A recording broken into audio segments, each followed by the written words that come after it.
So I just want to lend my voice to the sophisticated millennial because her video just came across my For You page, and she's speaking about her experience at Lounge 31 in Highland Park, where she believes she was profiled.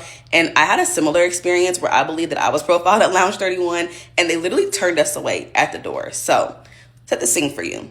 Me and my bestie were out having a little dilly-dally day. We went to North Park to do some shopping, and then we decided to go to a piercing place where she got her nose pierced. I got new nose jewelry, and we're just out having a good time. And I decide on a whim that I wanted to purchase my first Cartier piece. So we head over to Highland Park because it was only like a 7-minute drive from where we were at, and we went to Cartier. And I got this beautiful necklace I have on here.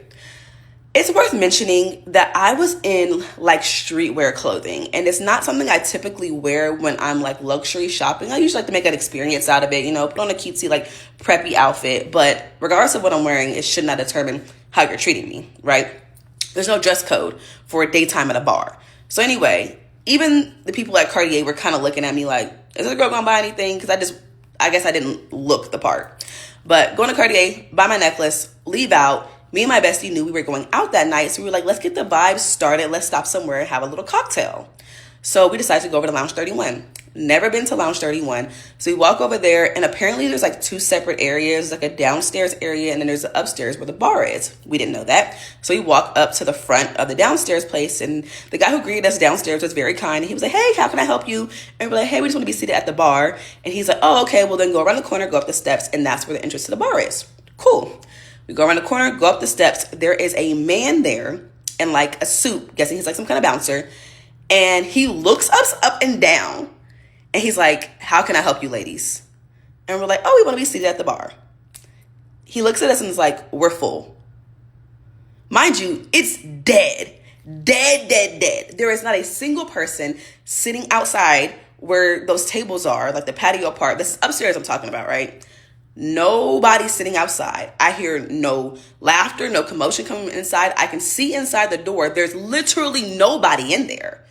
And I'm like, and then he tells us, you guys can go over to Monkey Joe's or something, and have a drink there while you wait. I don't know nothing about Monkey Joe's or whatever it's called, but you're not going to tell me to go to Monkey Nowhere while I wait. That's crazy. So I'm sure that place is a fine establishment, like no shade to Monkey Joe's, but it was just kind of crazy. It was a crazy sentence giving the tension in the moment. So we just kind of sit there confused because, again, we're looking at what seems to be a very dead establishment. And we sit like, no, we're just going to wait here because I want to see how long like he's going to wait to let us in.